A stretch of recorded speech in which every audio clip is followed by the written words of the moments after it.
आप सभी का हमारे प्रशस्त एकेडमी चैनल पर हार्दिक स्वागत है। हमारे चैनल पर साहित्य की विभिन्न विधाओं का अभ्यास कराया जा रहा है। हमारी परीक्षाएं दिसंबर जनवरी तक हो सकती हैं, जिसमें टीजीटी, पीजीटी और यूपीएचएससी की परीक्षा संभावित है। क्योंकि फार्म हम 2 साल पहले ही डाल चुके हैं, तो कोर्स हमारे पूरे कंप्लीट हैं। इन अभ्यास प्रश्नों के द्वारा हम अपने पूरे कोर्स को कवर करेंगे।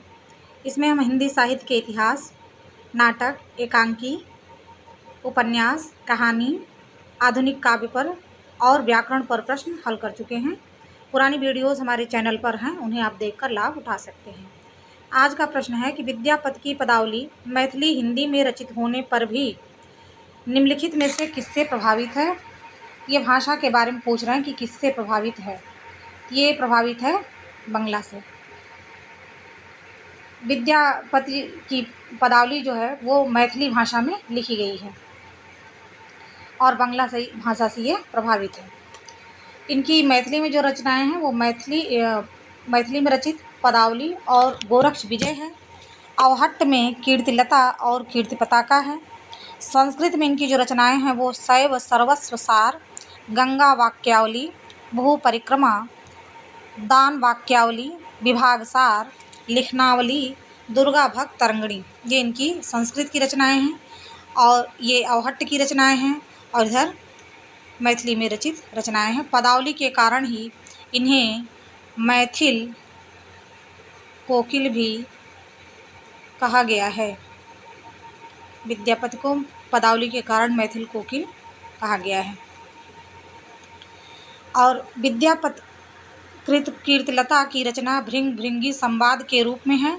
ये हजारी प्रसाद द्विवेदी ने कहा है कि विद्यापति की कीर्तिलता जो है वो भृंग भृंगी संवाद में है। बच्चन सिंह ने विद्यापति को जातीय कवि कहा है। हजारी प्रसाद द्विवेदी ने विद्यापति को श्रृंगार रस के सिद्ध वाक कवि कहा है और बच्चन सिंह ने श्रृंगारिक कवि मानते हैं। और इसके अतिरिक्त रामचंद्र शुक्ल और डॉक्टर राम कुमार वर्मा भी विद्यापति को श्रृंगारी कवि मानते हैं। इतने तथ्य हमारे एक प्रश्न से तैयार हुए। अगला प्रश्न है, भल्ला हुआ जो मारिया बहिण हमारा कंतु, लज्जे जम तू वयम सियहू जय भग्या घरु एंतु। ये प्रसिद्ध पंक्तियाँ किसकी हैं? तो ये हेमचंद्र की पंक्तियाँ हैं।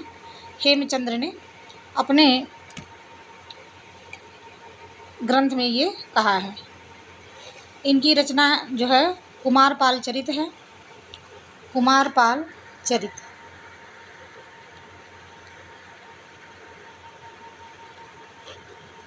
कुमारपाल चरित रचना इनकी है। हेमचंद्र गुजरात के सोलंकी राजा सिद्धराज जयसिंह और उनके भतीजे कुमारपाल के दरबार में रहते थे। हेमचंद्र प्रसिद्ध जैनाचार्य थे। इनके व्याकरण ग्रंथ का नाम सिद्ध हेमचंद्र शब्दानुशासन है और इन्हें सिद्ध हेम नाम से, यह व्याकरण ग्रंथ जो है सिद्ध हेम नाम से प्रसिद्ध हुआ। तो सिद्ध हेमचंद्र शब्दानुशासन, अगर पूरा नाम नहीं आता तो खाली शब्दानुशासन नाम जो है वो भी परीक्षा में पूछा जाता है।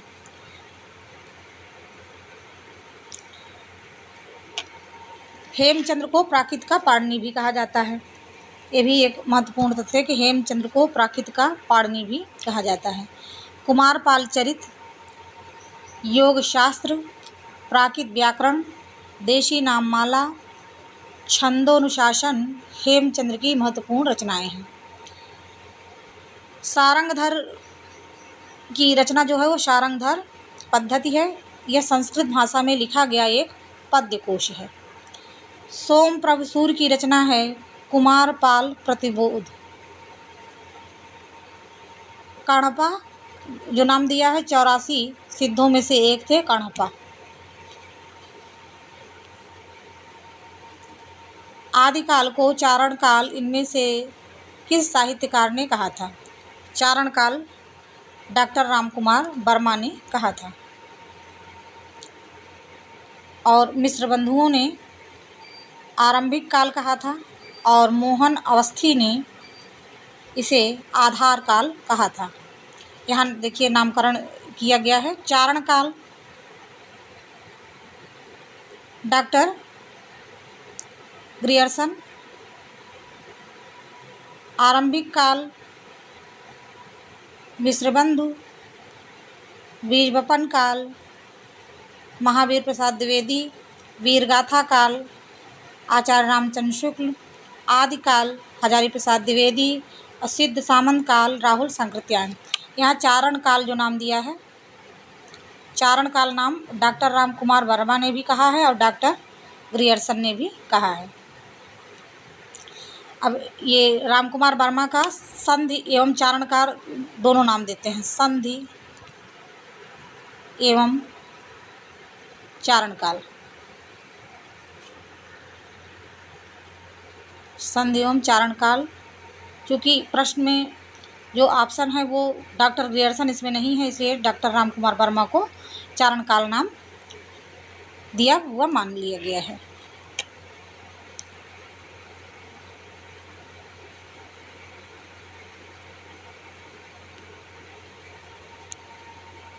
अमीर खुसरो हिंदी साहित्य के किस काल से संबंधित कवि हैं?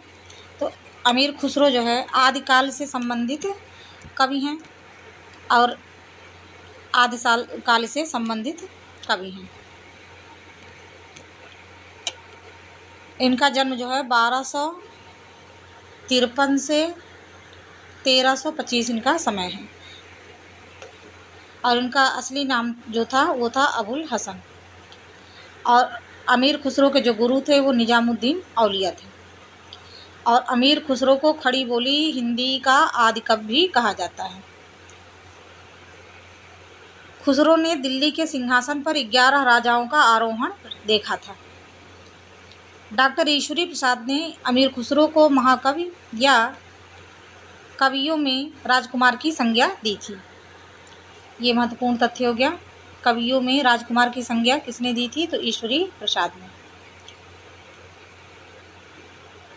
अमीर खुसरो की जो रचनाएं हैं वो 100 बताई गई हैं, लेकिन मुख्य जो हैं खाली बारी, पहेलियाँ, मुकरियाँ, सुखने, 2 सुखने और गज़ल आदि हैं। फिर अगला प्रश्न है, दान वाक्यावली के रचनाकार कौन हैं?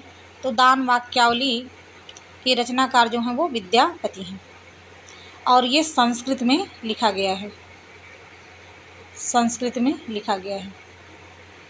भूषण, पद्माकर ये दोनों रीतिकाल के कवि हैं।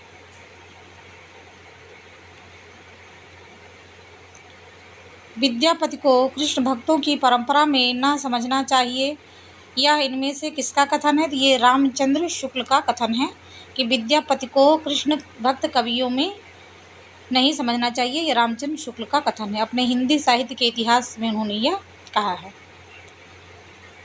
और आचार्य रामचंद्र शुक्ल का एक महत्वपूर्ण कथन है, आध्यात्मिक रंग के चश्मे आजकल बहुत सस्ते हो गए हैं। ये बहुत बार कथन पूछा गया है, ये याद कर लीजिए। आध्यात्मिक रंग के चश्मे आजकल बहुत सस्ते हो गए हैं, उन्हें चढ़ाकर जैसे कुछ लोगों ने गीत गोविंद को आध्यात्मिक संकेत बताया है, वैसे ही विद्यापति के इन पदों को भी। ये आचार्य रामचंद्र शुक्ल हैं। बच्चन सिंह ने विद्यापति को जातीय कवि कहा, ये भी हम पढ़ चुके हैं। निराला ने पदावली के श्रृंगारिक पदों की मादकता को नागिन की लहर कहा है। तो प्रश्न आता है कि निराला की पदावली को किसने नागिन की लहर कहा था? तो निराला ने। विद्यापति को जातीय कवि किसने कहा था? तो बच्चन सिंह ने। महामहोपाध्याय हरप्रसाद शास्त्री विद्यापति को पंचदेवोपासक कहते हैं, पंचदेवोपासक। आदिकाल के अंतर्गत सरापा, लुइपा आदि किस साहित्य से संबंधित हैं? सरापा, लुइपा जो है ये सिद्ध साहित्य से संबंध है और सरापा जो है हिंदी के प्रथम कवि माने गए हैं। हिंदी के प्रथम कवि सरापा सर्वमान्य रूप से माने गए हैं।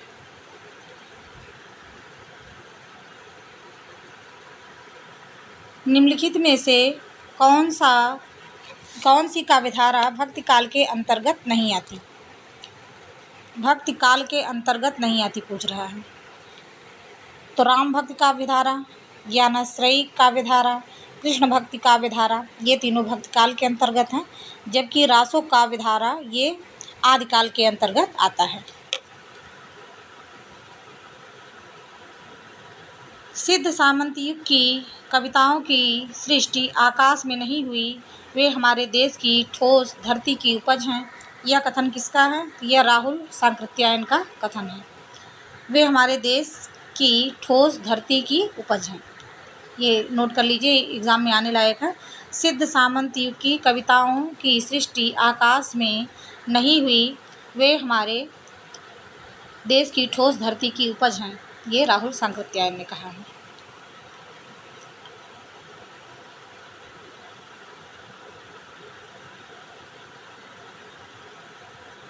जिस साहित्य में केवल धार्मिक उपदेश हों, उससे वह साहित्य निश्चित रूप से भिन्न है। जिसमें धर्म भावना प्रेरक शक्ति के रूप में काम कर रही हो। धार्मिक साहित्य होने मात्र से कोई रचना साहित्यिक कोट से अलग नहीं की जा सकती। यह कथन किसका है? इसमें पूछ रहे हैं यह कथन किसका? तो हजारी प्रसाद द्विवेदी का कथन है। हजारी प्रसाद द्विवेदी का, जो रामचंद्र शुक्ल ने कहा कि ये वास्तविक जीवन से कोई संबंध नहीं रखती और इनकी रचनाएं जो हैं साहित्य के अंतर्गत नहीं रखी जा सकती। तो उसका तोड़ हजारी प्रसाद द्विवेदी ने निकालते हुए कहा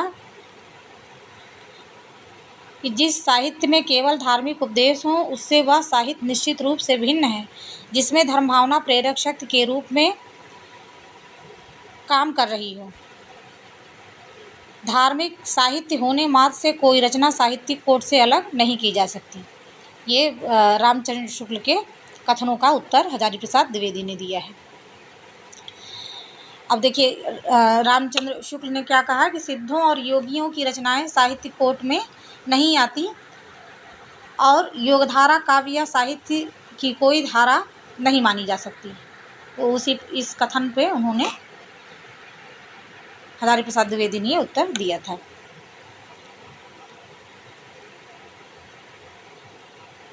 फिर अगला प्रश्न है, इस संबंध में इसके अतिरिक्त और कुछ कहने की जगह नहीं कि यह पूरा ग्रंथ वास्तव में जाली है।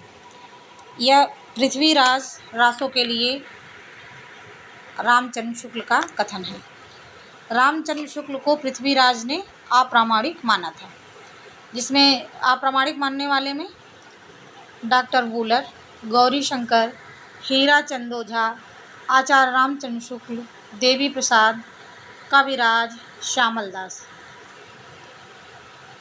इनको हम एक ट्रिक से याद कर लेंगे, श्याम मोहे मिस करो। और प्रामाणिक मानने वाले में श्याम सुंदर दास, कर्नल टाट, मिश्र बंधु, मोहनलाल विष्णुलाल पांड्या, ये जो है प्रामाणिक मानते हैं। और अर्ध प्रामाणिक मानने वालों में हजारी प्रसाद द्विवेदी, सुनीत कुमार चटर्जी और दशरथ ओझा। इस ग्रंथ में श्रृंगार की प्रधानता है, वीर रस का किंचित आभास मात्र है। यह कथन किसका है? तो यह बीसल देव रासो के बारे में रामचंद्र शुक्ल का कथन है। बीसल देव रासो नरपत नाल की रचना है और इसका समय 1155 ईस्वी है। अलग अलग विद्वानों ने इसे अलग अलग समय का माना है। और इसमें एक तथ्य है कि इसमें जो है 4 खंड हैं। बीसल देव रासो में 4 खंड हैं। फिर अगला प्रश्न है, वे सांप्रदायिक शिक्षा मात्र हैं, अतः शुद्ध साहित्य की कोट में नहीं आ सकती।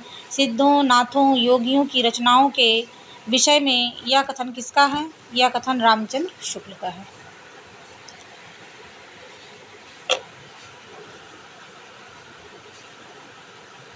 फिर अगला प्रश्न है, राउल बेल के विषय में कौन सा तथ्य सही नहीं है? इसकी रचना जो है रोड़ा कब ने की है, तो ये सही है। यह मूलतः एक शिलांकित रचना है, ये भी सही है। गद्य पद्य मिश्रित चंपू काव्य है, इसमें ये भी सही है। यह राहुल नामक नायक का शौर्य वर्णन है, ये गलत है। और ये जो है नायिका के नख शिख का वर्णन इसमें किया गया है, नख शिख का वर्णन किया गया है। और यह चंपू काव्य की शुरुआत यहीं से मानी जाती है। देखिए यहाँ पे व्याख्या दी हुई है, देख लीजिए। 10वीं शताब्दी ईस्वी के रोड़ा काव्य की रचना राउल वेल मानी जाती है। कहीं राउल वेल नाम दिया है और कहीं नाम दिया है राउल वेल, जिसका सर्वप्रथम प्रकाशन डॉक्टर भयानी ने भारतीय विद्या पत्रिका में करवाया था। फिर है, यह एक शिलांकित कृति है। जिन शिलाओं पर यह लिखी गई थी वह मध्य प्रदेश के मालवा क्षेत्र धार जिले से प्राप्त हुई है। वर्तमान में मुंबई के प्रिंस ऑफ वेल्स संग्रहालय में यह सुरक्षित रखी गई है। यह हिंदी का प्रथम चंपू काव्य है और गद्य पद्य मिश्रित रचना है। इसकी नायिका राहुल है, जिसके नक्शिक सौंदर्य का वर्णन मिलता है। इसमें 7 नायिकाओं का नक्शिक सौंदर्य वर्णन किया गया है।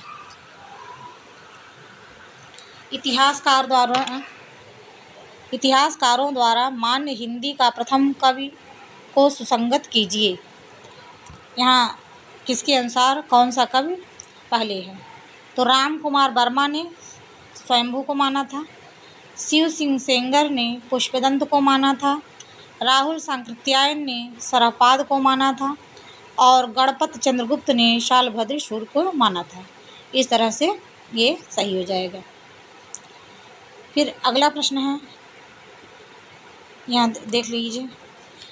डॉक्टर राम पहले शिव सिंह सेंगर हैं, उन्होंने पुष्य दंत या पुण्य को माना था। डॉक्टर राम कुमार वर्मा ने स्वयंभू को, डॉक्टर नगेंद्र और राहुल सांकृत्यायन ने सराफा को, गणपत चंद्रगुप्त ने शालभद्रशूर को, हजारी प्रसाद द्विवेदी ने अब्दुल रहमान को, जयदेव सिंह माता प्रसाद गुप्त और मिश्रबंधु ने गोरखनाथ को, चंद्रधर शर्मा गुलेरी ने राजा मुंज को।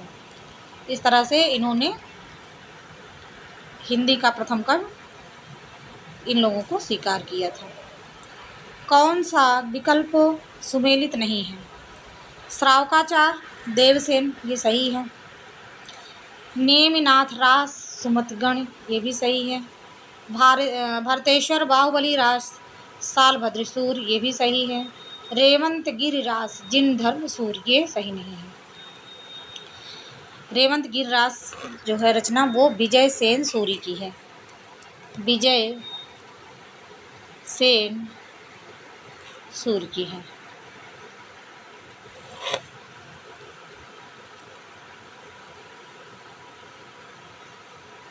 सराफा से संबंधित कौन सा तथ्य सही नहीं है?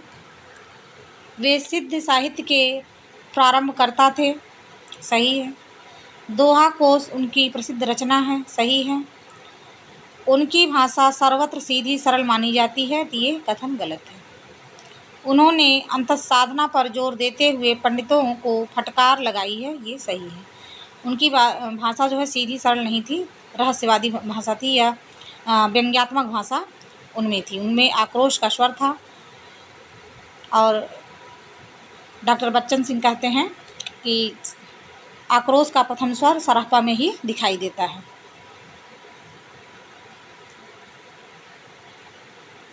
शंकराचार्य के बाद इतना प्रभावशाली और इतना महिमान्वित महापुरुष भारतवर्ष में दूसरा कोई नहीं हुआ।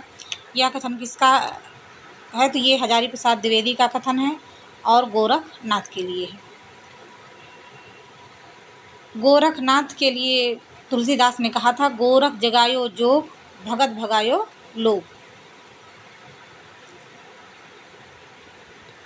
सिद्ध संप्रदाय का विकसित और परिवर्तित रूप ही नाथ संप्रदाय है। नाथ एक विशेष वेशभूषा धारण करते थे, जिसमें मेखला, श्रृंगी, गूदड़ी, खप्पर, कर्ण मुद्रा, झोला आदि होते थे। यह कान छेद कर कुंडल पहनते थे, इसलिए कनफटा योगी कहलाते थे। गोरख सिद्धांत संग्रह में गोरखनाथ को ईश्वर की संतान के रूप में संबोधित किया गया है। गोरखनाथ का समय डॉक्टर राहुल शंकरत्यायन के अनुसार 845 ईस्वी है। हजारी प्रसाद द्विवेदी ने गोरखनाथ के 28 ग्रंथों का उल्लेख किया है, जो इस तरह से हैं, जिसमें से महत्वपूर्ण जो हैं वो हैं अन्मनस्क योग, गोरक्षकल्प, गोरख शतक, गोरख संहिता, महार्थ मंजरी, ज्ञानामृत योग, योग चिंतामणि, विवेक मार्तंड, हठ योग और हठ संहिता। डॉक्टर दशरथ शर्मा आदि कुछ विद्वान पृथ्वीराज रासों के किस संस्करण को मूल रासों मानते हैं? तो ये जो सबसे छोटा संस्करण था इसका 1300 छंदों का 1300 इसे जो है दशरथ शर्मा मूल संस्करण मानते हैं। 1300 छंदों का जो है।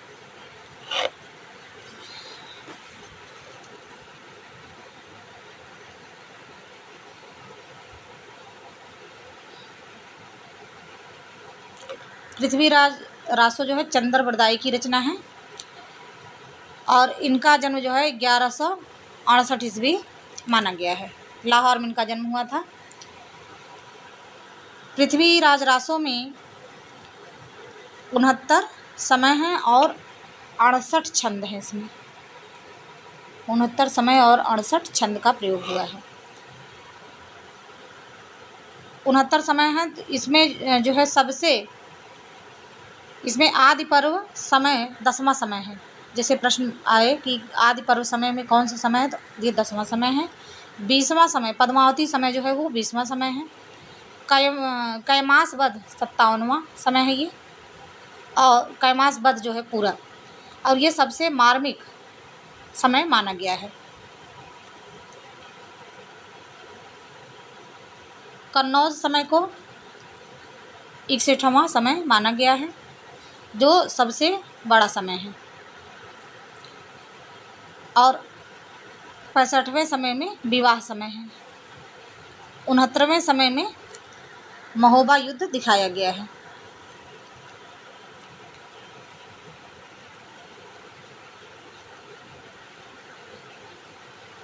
बीसल देव रासो के संपादनकर्ता इनमें से कौन है?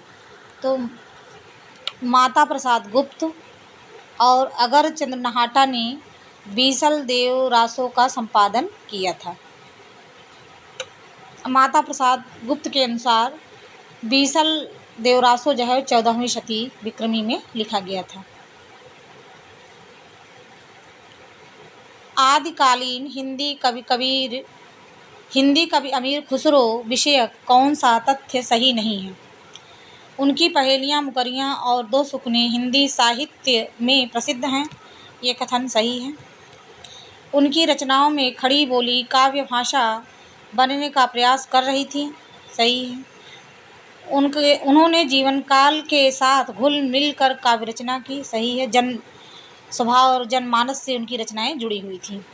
उनका लक्ष्य जनता को धर्मोपदेश देना मात्र था, ये कथन गलत है। उनका जो उद्देश्य था वो जनता का मनोरंजन करना था।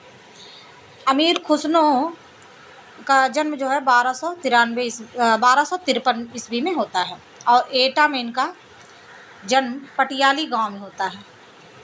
पटियाली याद किए, पटियाला आ जाए तो गलत हो जाए, पटियाली गांव में हुआ था। इनकी पहेलियाँ, मुकरियाँ और दो सुखने हिंदी साहित्य में प्रसिद्ध हैं। इन्हें खड़ी बोली हिंदी का आदि कवि माना जाता है। तूती ए हिंद या हिंद का तोता इन्हें कहा जाता है। इन्हें सितार के आविष्कारक होने का श्रेय भी प्राप्त है।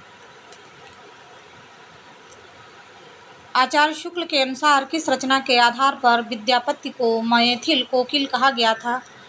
तो ये है पदावली।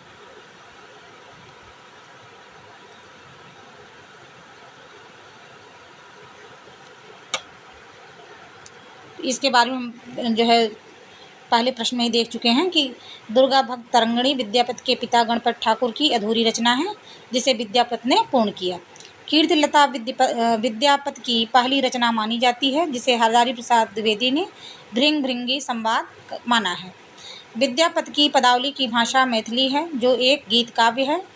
सूर्यकांत त्रिपाठी निराला ने पदावली के श्रृंगारिक पदों की मादकता को नागिन की लहर कहा है। ये सारे तथ्य हम पीछे देख चुके हैं। इसमें एक नया ये है कि विद्यापति को जो उपाधियाँ दी गई थी, अभिनय जयदेव इन्हें जो है राजा शिव सिंह द्वारा उपाधि दी गई थी। कवि शेखर, खेलन कवि, वयासंधि के कवि, कवि कठहार और दशावधान, ये इनकी उपाधियाँ थीं।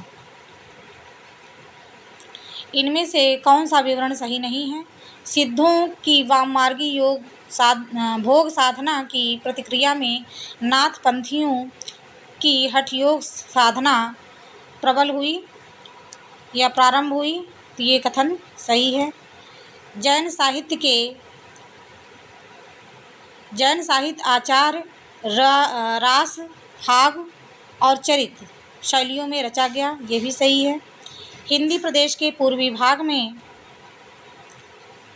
जैन साधुओं ने हिंदी कविताओं के माध्यम से जैन मत का प्रचार किया, तो ये कथन गलत है। जैन साधुओं ने पूर्वी भाग में नहीं, पश्चिमी भाग में इसका प्रचार किया था। अपने मत का प्रचार इन्होंने पश्चिमी भारत में किया था। सिद्ध साहित्य बौद्ध धर्म की वज्रयान उपशाखा से विकसित हुआ है, ये भी कथन सही है। और बौद्ध धर्म का जो विकास हुआ, जो प्रचार प्रसार हुआ, वो पूर्वी क्षेत्र में हुआ था, पूर्वी क्षेत्र में हुआ था।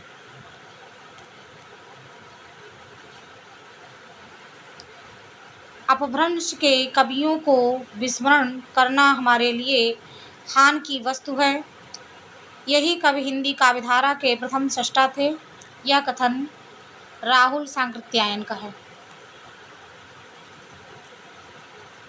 आचार्य रामचंद्र शुक्ल ने पुरानी हिंदी को प्राकृताभास हिंदी कहा था या अपभ्रंश कहा था। राहुल सांकृत्यायन ने हिंदी का प्रथम कवि सिद्ध सरापा को माना है। इस प्रकार से इतने महत्वपूर्ण प्रश्नों को हमने हल किया।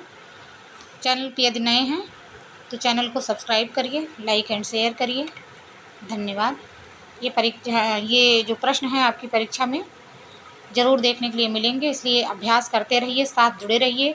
जहाँ भी जुड़िए विश्वास के साथ जुड़िए, कोई आपको गलत नहीं पढ़ाएगा, चाहे मेरे चैनल पे हो चाहे अन्य चैनल पे हो। बड़े चैनल में इतने ही प्रश्न 1 घंटे में सॉल्व कराते हैं, इससे ज़्यादा समय में। यहाँ हमने जो है लगभग 20-25 मिनट में इतने प्रश्नों को हल कराया है। धन्यवाद।